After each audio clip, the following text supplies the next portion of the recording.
Good morning, boys and girls. I hope you're having a wonderful day. Today, again, we are reading another fable. And it is actually another Aesop fable. It's my favorite. Well, one of my favorites. Today it is The Boy Who Cried Wolf. The Boy Who Cried Wolf. Once upon a time... Oh, wait. Hold up. Let me go back. What do we usually see in fables? What do we usually see in fables? We usually see not so many characters, maybe 2 to 3. We see, and that's sometimes, because I know in The Tortoise and the Hare, there was like all the friends and stuff, but they weren't like main characters. The main characters are usually only like 2 or 3 of them, or less. Maybe just 1. Or no, 2. There's always like a villain, so someone who's like mean. Then there's always another character who has some sort of a weakness, that's something that they're not good at. Or I don't know, just like something that's kind of like down about them. Then we know that the setting is typically usually outside. And the author wants to teach us a lesson, right? And there's usually talking animals. So there was talking animals in this one, and some of The Lion and the Mouse, and another stories, like this isn't the only one. This is one way to read it, but there's plenty of other The Mouse and the Lion where they're actually talking. So yes, this one has talking animals as well, and The Boy Cried Wolf has talking animals as well. So those are all things that these fables have in common. Once upon a time, a little boy lived on this side of the mountains. His name was Willie.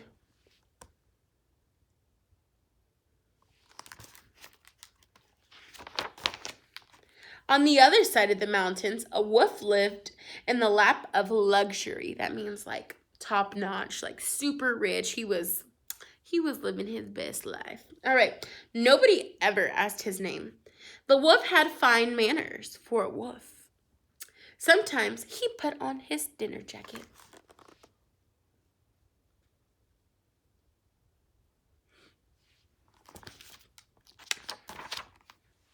And came over the mountains for dinner. Because the wolf liked dining on people. Everyone on this side of the mountains was afraid of him. So let's make a prediction. What might happen? Do you think it has anything to do with Willie? Maybe. Whenever Willie had to do something he didn't want to, like, take a bath, he would cry, "Woof!" Even if the wolf was nowhere to be seen, he would just say, "Wolf! Oh my gosh, there's a wolf!" Just to get out of taking a bath. Because, well, everybody was afraid of the wolf. Ah! No! No! He took off. Willie was left alone to just do what he wanted. So he started doing flips. Once a week, Willie went for his violin lesson because he hated his lessons.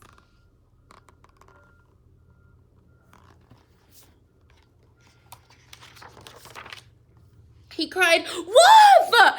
when the wolf wasn't around. Then Willie was left alone to play the kind of music that he liked. So he started playing with little rats over there, the little mice.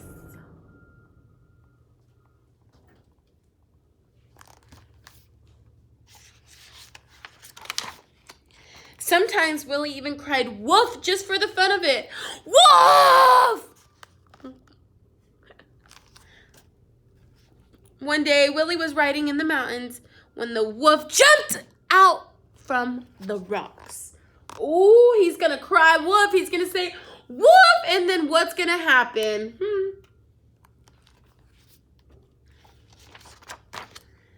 "Wolf!"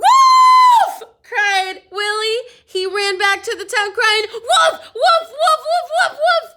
all the way. "Wolf!" he cried, but his grandmother didn't believe him. Will always cried wolf. "Tell me another one," she said.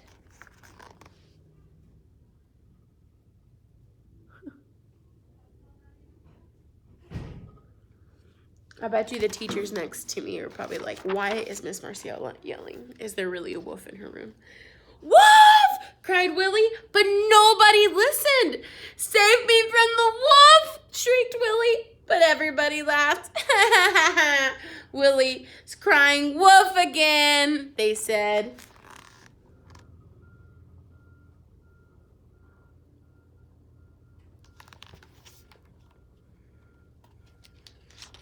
That guy hit him in the head with his cane. That's not funny, but it kind of is. At last, the wolf caught up with Willie. You shouldn't have told so many lies, said the grown-up sternly. The wolf heard about the grown-ups and changed his mind about eating Willie. He wanted the grown-ups, I think. Like he's stepping on him. He's rude.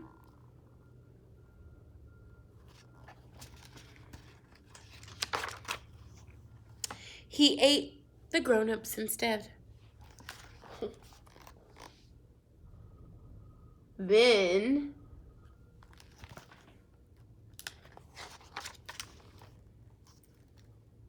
he changed his mind again, and he had Willie for dessert. Wow. So the lesson is that you always need to be truthful. If you're always going to cry wolf if someone says that, that means that you tell so many lies. So when you finally say the truth, no one's going to believe you. If you're like, oh, Mom, Dad, Grandma, I don't feel good. My tummy hurts. My tooth hurts. My ear hurts. My hair hurts. My fingernail hurts. My necklace hurts. My eyelashes hurt. If you say something like that every day, they're not going to believe you when you actually are sick, when you're coughing and stuff, because they're going to think they just don't want to go to school. So the theme and the theme lesson that they were trying to teach you is that you need to be truthful. Make sure you paid attention to the details in the story because you do have an activity to this. Bye.